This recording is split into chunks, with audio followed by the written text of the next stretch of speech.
Whoop, good evening. Happy Wednesday to ya.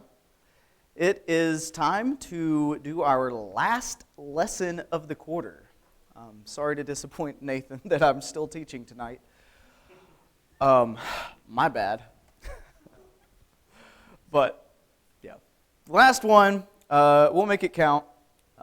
Looking forward to next quarter, Sunday morning. There's a couple options, just FYI, you probably know. But John Moore is going to be teaching in here, eschatology. And that's going to be really interesting, I'm sure. Then out there in the auditorium, Proverbs. So that's Mickey Ray. So those are your options. You no longer have to suffer through me. No, come on. Before we begin, though, Aaron, I didn't forget your name. I've only known you 10 years. Could you say a prayer for us? Heavenly Father, we're so thankful to you for the day that you have blessed us with and the opportunity to come together to study from your word, to learn more about our religious neighbors' beliefs. Please be with us that we will learn as much as we can, that we will do so with humble hearts as we go out into the world and encounter those that do not follow the Bible as prescribed, so that we might be able to lead them to be true. In Jesus' name we pray. Amen. Thank you. So we are looking at Scientology still. We discussed this a lot on Sunday about some of the things, the various beliefs, and where it came from. And that was just interesting in itself. We're going to talk tonight a little more about some of that, but also some of the reasons why people are drawn to this sort of thing, and not just Scientology, because really, if you look at the statistics, the Church of Scientology would lead you to believe that there are millions upon millions of people coming to the church even now. But I think there have been some other statistics that have been taken that the actual number is somewhere between 20 to 50,000. And so it's much smaller than they would like you to believe, I think, is what I had heard, which is interesting. But so chances are you are probably not going to run into a Scientologist. You might. You might know somebody, I don't know. But chances are, especially around here, South Central Kentucky in the middle of nowhere, probably not going to see a lot. But there are a lot of groups that are kind of similar in a lot of ways. And we wonder, why are people drawn to things like this? Why are people so motivated to follow after from an outsider's perspective, we look at this and we're like, how could you even believe half of it? But when you are drawn into it, it's different. And so we have to have a heart of compassion, and we have to look at these people and not just think, man, you're so brainwashed, just wake up. One thing you do not want to do at all to someone who is in an obvious case of brainwashing, you don't want to tell them, hey, you are brainwashed. That never goes well. But I think that there's a lot of stuff here that we can help in some ways. Okay, now from a bird's eye view, Scientology, it's a very humanistic type of religion, and it wasn't always recognized as a religion. It was, I think, in the 90s, really, when they finally got their confirmation from the IRS that they are a tax-exempt religious institution. And so there you go. But there's a lot of things that have been changed over the years to make it more religious-y. And there's beliefs. Now, any kind of religion that we talk about, any type of religion that we've discussed throughout this quarter has been focused on, okay, like origins. Where did we come from? What is our purpose? Why are we here? Who are we? Is it like the spiritual side of things? I think this is interesting, just thinking about this. Human beings in general are spiritual creatures. And a lot of people turn to spiritual things. With our brief discussion on atheism, remember we talked about how some atheists would make the claim, if human beings were just left on their own, everybody would be atheist. And that's really not true. You look, a lot of people are drawn to something because we know that there is something greater than us. There's like an intrinsic feeling overall, with, for lack of a better term, that we're not alone, that there's something greater than us, something greater than this life. And so people are drawn to something that offers an explanation. That even if it's not an explanation that would like make sense to you at first, as long as there is an explanation, it really can do a lot for you. Now, let's try to think about this. Think about this. Why would someone be drawn in to, and we're going to focus on Scientology because that's what this lesson is, but what is it about Scientology that brings people in? How do you think, or looking through this and thinking through some of this, what sorts of things make it so that people are drawn to this? Yeah.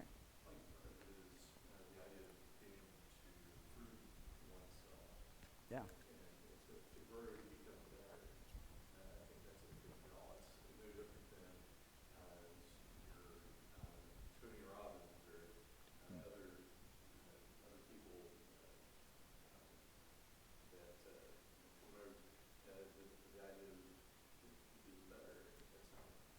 Right? And I totally agree with that. I mean, this self-help mentality, because that was really what it was designed to do at first. Before it was Scientology, when L. Ron Hubbard wrote the book Dianetics, like that's how he marketed it. This is a self-help book. This is something that's going to help you be better fulfilled. It's going to help you in your life. And he made all these claims about it, things it could do for your health and all that as well. But at the very core of it, it's self-help. It's how to be a better person and live in this world in a better way. And so that appeals to a lot of people. And because it's such a big corporation, because there's so much reach, I mean, there's a lot that's put in, I don't know whether I would say in the media's eye, but at least in the way they portray this to potential members or even current members, that there's a lot of humanitarian efforts that they support and that they help with. And so that is a draw as well. Kyle? I have to imagine that just sheer popularity of the people involved.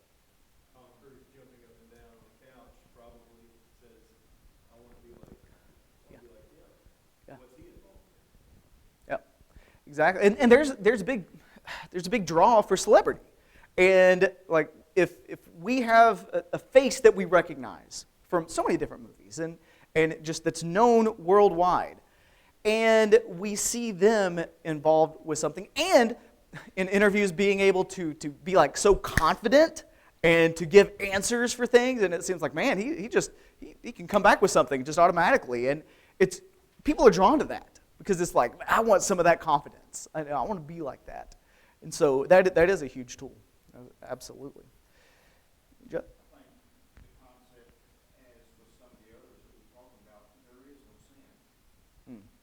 You know, it's a matter of one's opinion, so therefore there is no sin. The idea of ultimate good versus evil, that is a hard concept. And a lot of people are drawn to this idea of, because a lot of, especially evangelical Christians, will really hammer in on, sin is bad. And I mean, God tells us that is true.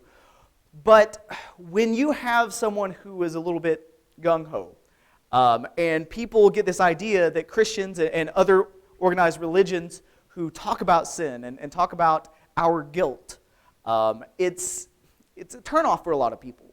And so when you have a more humanistic approach, a more self-help approach, it appeals to people in a different way, especially people who have had traumatic religious experiences. Well, you have people that do, I'm a good person. I don't steal, I don't murder, I don't cheat on my wife or husband. I'm overall a good person. So, like what you said with the concept of sin and how we're guilty of sin and how we need redemption from that, for people who have a worldly view of goodness, that's a hard concept. When they think of any bad people, they think of the murderers, rapists, and thieves Right. Must be good. Right. Yeah, and that's one thing. I guess we should make a distinction here. I don't think that they're saying that there is no good and no evil. I think they would definitely call some actions bad. You should not do that. They have rules for what you can and can't do. And I mean, if you talk to someone or hear from someone who is in like the Sea organization or people who are raised into Scientology in a more official role, you hear a lot of pushing the rules, and they do have a lot of rules and standards, and a lot of it is kind of intense. Yes, very harsh, very, very harsh physical punishment for stepping out of line, even from a young age all the way through. It's really interesting to hear about all that. And this, I guess, probably wouldn't be a reason that draws people in, but a reason that makes it very hard to leave is not just the punishment, but also there's a heavy focus on the individual. You are extremely important to Scientology. Yeah. If we're going to go to this great effort to bring all of this punishment on you if you decide to leave. And so I have to imagine you certainly feel like you have become a part of something very big in the church. And think about how this works. A lot of people in Scientology, especially at the beginning, when they first get into it, they go through some of these auditing sessions, some of these like counseling, and they come out of it and they actually do feel better.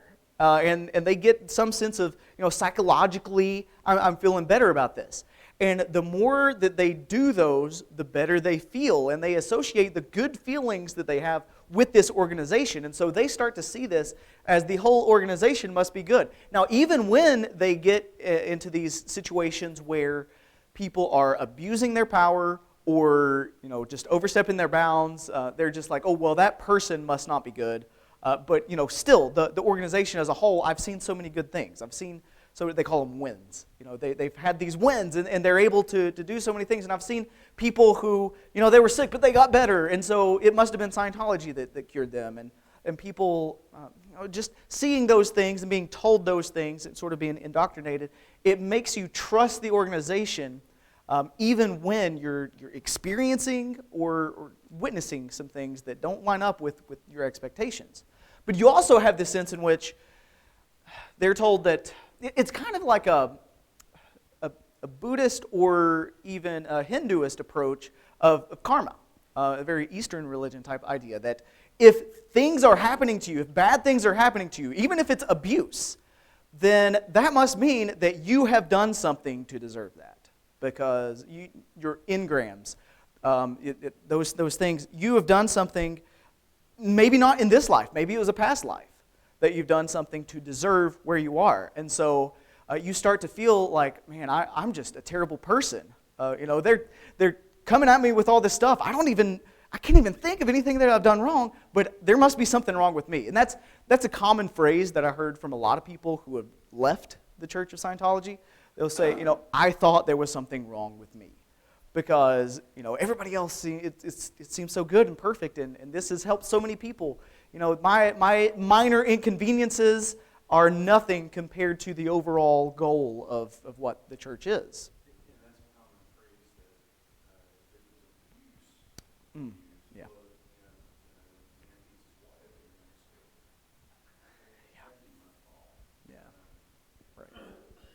There's a lot of that victim mentality, and it's sad. Like, and it's really just gets under your skin when you think about what's going on there. But this is a thing that happens not just in Scientology, but in several different areas. And as Aaron pointed out, it's sometimes in just relationships between people. And abuse is not okay. We got to be clear about that. We need to really stand up for, and that's one thing that we see. If we look at God, God has always been on the side of those who are oppressed, right? He stands up for those who are downtrodden. What does James 1:27 say about pure and undefiled religion? Those visiting the widows, the orphans, those who can't take care of themselves. I mean, that's God's mentality. So if someone is in a role of authority who's taking advantage of people, who are abusing, that's definitely not what it should be, what that should look like. But again, if you're stuck in this group and you've had these, especially if you've been in there your whole life, you don't know any different. And it's really hard to separate yourself from that. On top of the fact that if you are like living in the Scientology like boarding places and you're fully devoted to that, you are not getting any kind of outside information. Your time with the internet, they don't really allow you to be able to research things. And when you do have internet access, they usually block all negative Scientology things from you, so you can't see it, so you can't hear it, so you can't really hear any of that, and you're just around the same people, and so you can see how that could be difficult. Okay, so thinking about someone who is like just really drawn in to this and really given their life to this cause, what do you do? Like, how do you step in and how do you help someone who's in a position like that? Thoughts? That's a big word. Yeah, patiently. Imagine that, just like with anything else, even if I want a way out, but I can't see it, and I can't get past the thought that, I need to be better. I need to try harder. I mean, that's a hard thing for even Christians to get past. We have a hard time accepting God's grace, and we become so heavy on ourselves that we limit the things that we can even, the growth that we can even occur in our lives. And so we should be fundamentally familiar with feeling times helpless, feeling afraid, and also at the same time feeling convicted. And so when you see somebody like that, that is wanting truth, it sometimes takes a while for them to be able to work through all of the things that have filled their life. It's so true. Being patient, being loving, being supportive. You got to realize people who are undergoing this, sometimes there are people who are ready to leave the church for whatever reason, but they're scared to do it because where are they going to go? Who do they have? I mean, they're going to be completely cut off. They're going to be excommunicated. They call it disconnected. So if you leave, most of the time, a lot of times, you can't contact your family or friends that are still in. And if you've grown up there, you don't have a lot of transferable skills to work in, regular jobs. And there's a lot of that to be considered as well. Sometimes I think the mentality, especially of Christians, and I'm not saying that of just like us in this room, but like Christianity in general, a lot of the mentality is, well, you need to see what the truth is. Here it is. And you need to obey this, and we just sort of like just throw it at them and walk away. And I say we shouldn't do that. But that's how a lot of people have interpreted Christianity. And that's how, unfortunately, a lot of people who are Christians have done it. Just like, here, no, this is what the Bible says, this is it, you need to do this. No, we have to be patient. We have to be loving. We have to be supportive. Because if they are truly going to leave this, they're going to need a home. They're going to need family. They're going to need love and support and kindness and all of that. There's a lot of brainwashing that's happened. There's a lot of ideas they have in their head. They're not going to know who to trust, where to go to for truth, because you're shattering their worldview. And this is big. This is monumental. This is why several people and this is true not only of Scientologists, but also with some of the other Jehovah's Witnesses, Mormons, a lot of people in those groups, when they leave those places, they kind of, not all of them, but a lot of them will turn completely against any kind of organized religion, because it's like, I've been lied to before. How do I know how to trust? And I just want to turn away from everything. And that's a common reaction. And so, we want to help people escape this, but we also want to help provide them the solution and the answer and the truth of God. And so we have to do that. It's so important to be gentle, loving, respectful. And that is the example I think we see in the New Testament. It's what we're told to do with the spirit of gentleness. And that's our attitude, and that's what we need to do. Yeah, Carl. I think in 2 Corinthians, chapter 4, the first 6 verses of that chapter really shine so much light on what Paul was doing in taking the message of the gospel to people who, as he puts it, were veiled, people who were being blinded. He says so many powerful things in that section. He talks about this is what we're doing. We see the people around us that we want to hear the gospel. We understand that Satan is doing everything he can to keep them from seeing the truth. But what we do, we remember that we have received mercy and we do not lose heart. We do not walk in craftiness or adulterate the word of God. We're not trying to trick anybody from leaving one cult to another. Yeah. We're not, he goes on to say, we want them to see the light of the gospel, the glory of Christ, who is the image of God, in verse 4, and then we don't preach ourselves but Christ. And we just show ourselves as bondservants of his. So I think, how do we approach those people? We do it with confidence in the word of God. We do it without losing heart, but we don't try to trick them. We just patiently present them the truth as it is. Amen. I could not say that better if I tried. That was 2 Corinthians 4, 1 through 6. That is so helpful in thinking about how we reach out to people, especially those who have been so misguided and the truth has been veiled, obviously. I like what you said. We're not trying to take them from one cult into another. Don't be culty. Don't just, because sometimes I think there's a tendency in Christianity to do that. Because it's like we have our little group, and I'm trying to make you part of my group. And that's not it.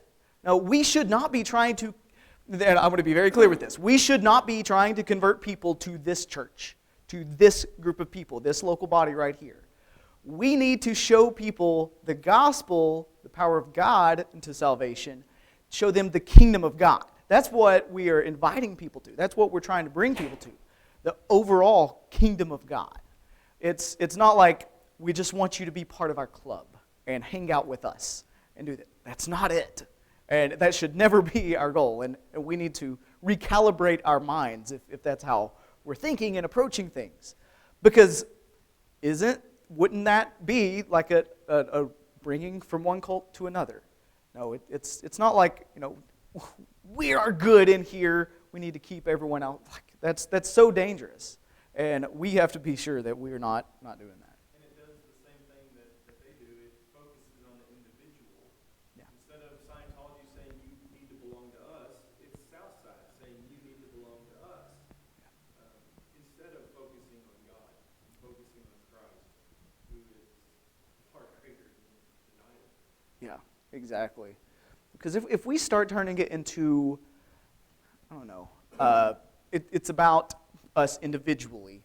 What happens what if, I know this is hard to believe, what if I am not the best teacher in the world? What if you find someone else who's even better? Like, what are you going to do then? Because it's not about me. It's not about that person. It's about God, and it's about His truth. And so we need to make sure our attention and focus is on the right thing, especially if you have any kind of teaching abilities or you're in any kind of leadership. And I don't mean just leadership like here in front of people. I think people can be in all kinds of leadership. You lead people through your example, through your life. Make sure, people might be looking at you, but make sure they're seeing Christ and they're not seeing you. So that is like the ultimate thing. If we forget every single thing from this entire quarter of study, looking at all these various religions, it's not that, hey, Christianity is the absolute best, I'm glad I have it, and too bad for everybody else because they don't. Like, no, goodness, no. We, are going to stand before God, and we know everyone else, they are too. So we want to push people. We want to show them the Lord so they can be converted to Him, not to us, not to any person individually. So that's huge. That is bigly important. A couple things here. I think it would be helpful. There's several points about what individual beliefs are about God, about Jesus, about nature of mankind in general. So their idea of God is that God is kind of like the more of a Buddhist definition of God, like a force. Like there's something greater than us. Now, if you want to believe in a personal God, that's fine. Go for it. But that's not binding. And their idea, their mindset is that there's the theta, which is the life force.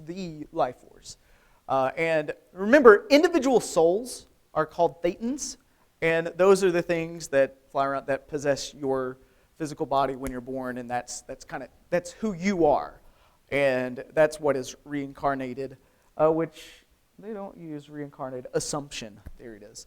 And so their concept is our individual thetans, which is that's more of a Hindu concept, because Buddhism was more like, you're not really an individual. Hinduism was like, yeah, you kind of are. You have a soul. And so this is from that. But God is something much bigger than us, and that's, believe what you want. There's that. About Jesus, if you talk to one of them about Jesus, they'll say, yeah, there was a historic person named Jesus, but sort of blown out of proportion. He wasn't as holy, as godlike as we might think. And some people believe that Jesus was a supporter of reincarnation and all of this stuff.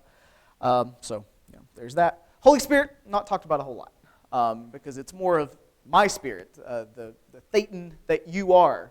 That is what is important. There's no guiding force like that. Nature of man. So keep in mind. Now remember, some of you might not have been here. So just quick, brief overview of the origin of us. 75 million years ago, galactic overlord Xenu, in charge of this galactic federation, overpopulation, killed a bunch of the people, aliens, put them in the volcanoes in Hawaii, blew them up with nuclear bombs, and collected the souls, which are thetans, and brainwashed them into believing in other religions.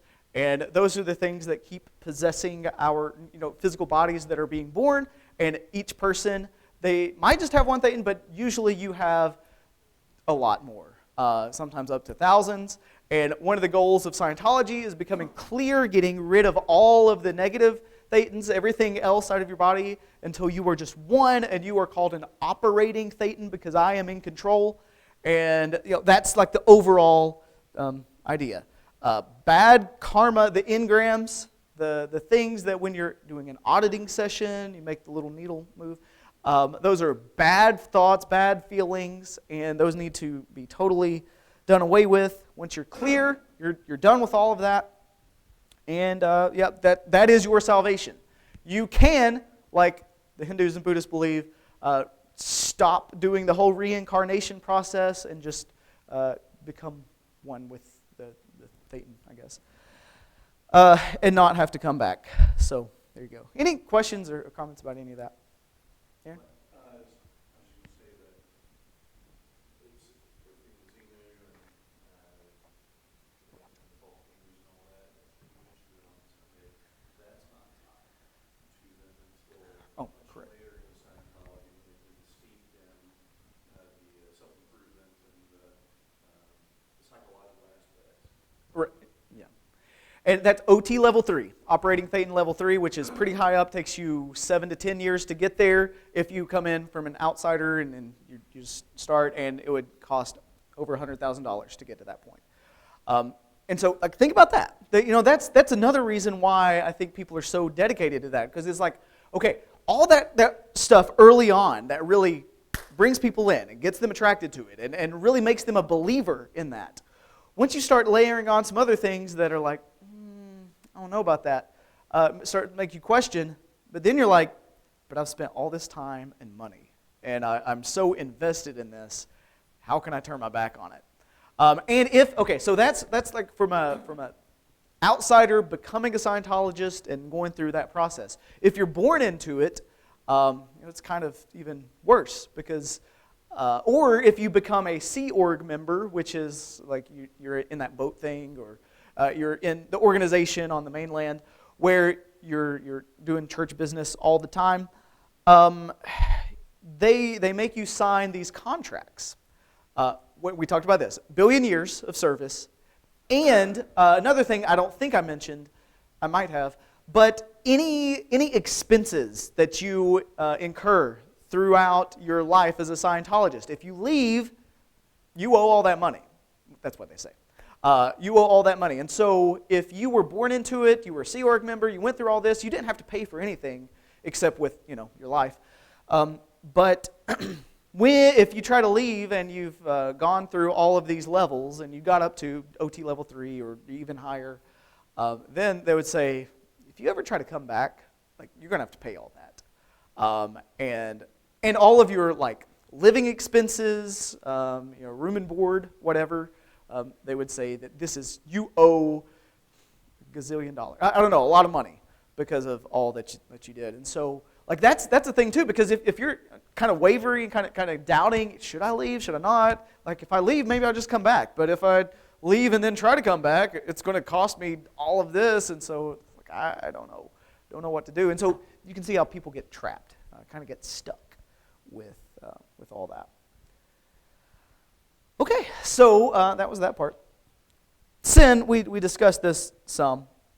It's not this concept of we inherit our or that we are guilty of sin and we need a redeemer and all of that. It's not. It's more of a Hinduistic approach of, in Buddhist, you suffer because of things in your past, bad karma, and you're trying to escape this cycle and get rid of it.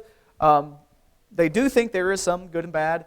Mainly it's whatever the church decides that you need to do, that's what's good. Salvation, yeah, it's this you become one with the Thetan, the overall infinity force, and you don't continue to be reborn. You don't go through the process. I don't know that they would say reborn. Assumption. Now, think about that too. And this isn't just Scientology, but this is also can be Buddhism, can be Hinduism. If you take this to the extreme, because if you believe in reincarnation and you believe that that's an option for you, and especially if you believe that I've been around millions upon billions of years, and it's unendingly. I am eternal. I've been here since the beginning, and there was no beginning. And I've gone through this endless amount of lifetimes. I've heard some people mention that, in deciding to walk away from Scientology, to get away from it, a lot of people have thought about suicide as an option. Because in their mind, even if this is true, then, what's the loss if I just throw away this life? Because I'm just going to come back again. I'm just going to be reborn, hopefully into something better, and we'll just try it again next time. And that's a dangerous way of thinking, but that's what a lot of people are pushed towards. And so just know what we're dealing with, because that can be a thought, and so we have to be prepared to hear about that and to think through that. Yeah.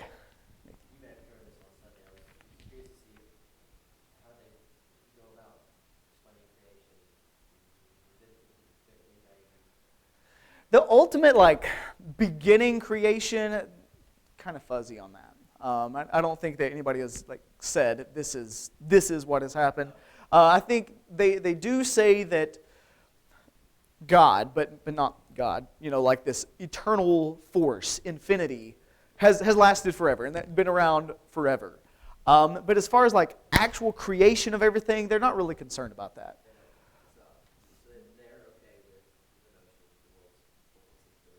Oh yeah, totally.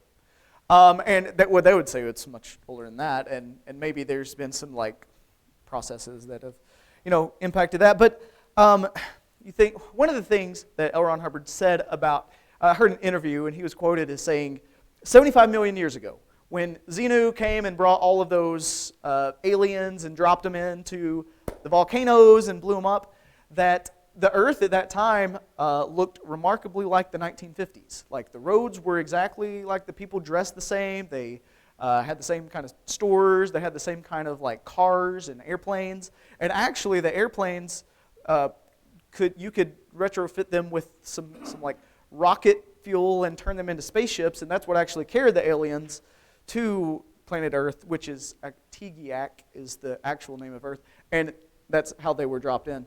So there's that.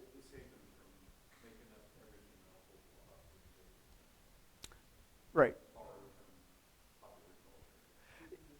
Very much. Yes. Yeah.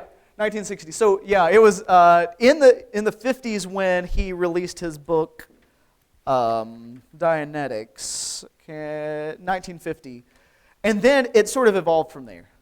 Just a little bit at a time, started getting followers, wrote other books, and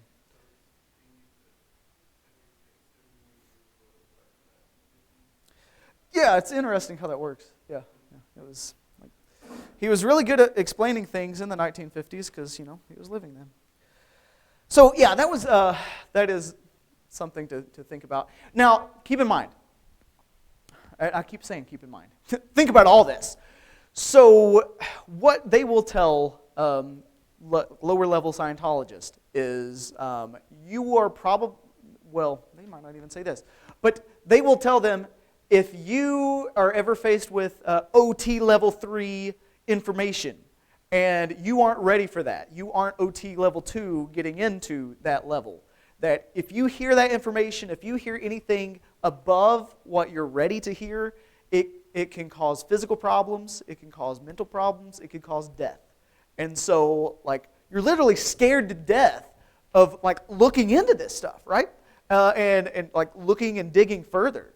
And so there were a few times where some of this information was leaked out. I think it was in the 70s or 80s when this started becoming more like public knowledge, and people were like, this is really what this is?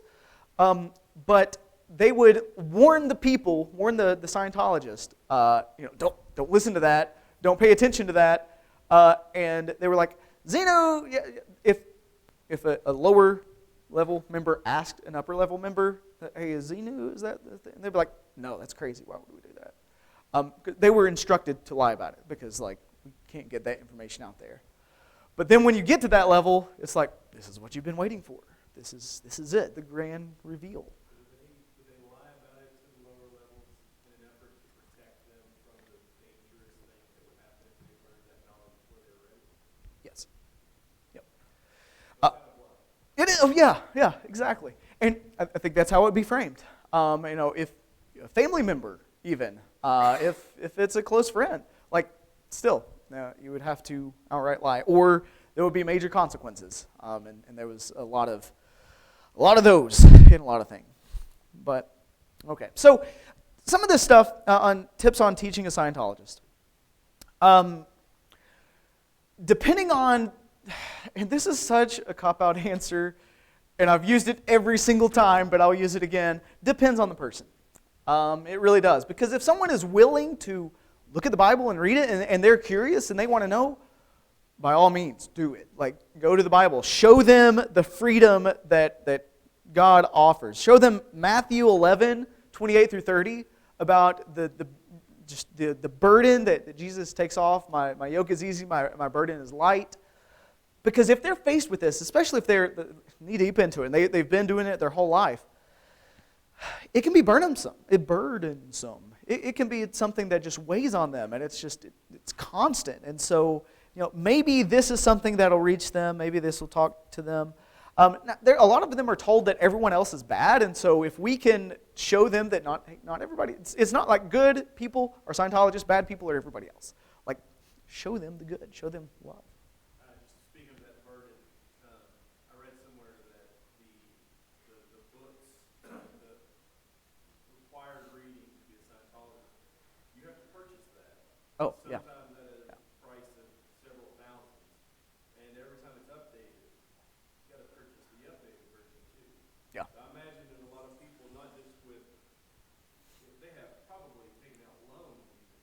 I mean, 100%. imagine someone who is looking at a lot of burden. Yeah, yeah, it is. I mean, and if you go through a level and you don't like feel the way that you're supposed to feel, they'll be like, well, you didn't do it right, you need to do it again at your expense. Or sometimes they've even told people, well, this messed up and it was our fault, but you got to do it again at your expense. And so there is this like financial burden, and if we can show that the grace of God is free and the gift that we have, like that's something big. We cannot force people into believing. we cannot.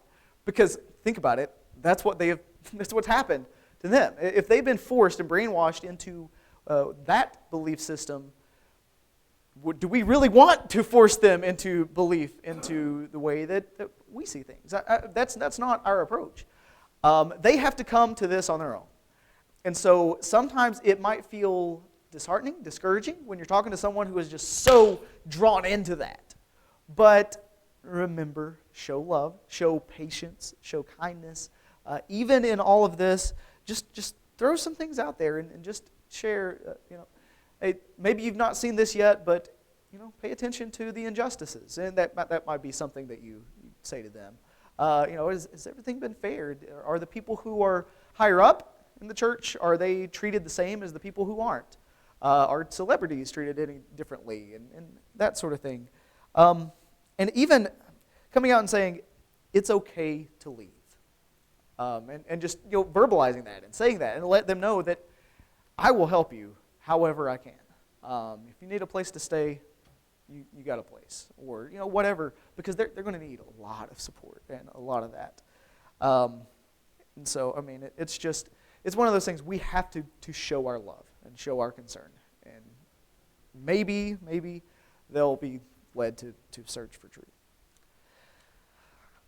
All right, well, I have so very muchly enjoyed this whole quarter. Like, it's been really interesting to see all of these religions that I knew nothing about beforehand. And it's been really eye-opening. I appreciate that journey with you. If you have any questions about any of these things, come to me. I've probably forgotten most of what we've already talked about. But we can watch the video again together and read some of this and come to it. But no, thank you guys. It has been great. Have a great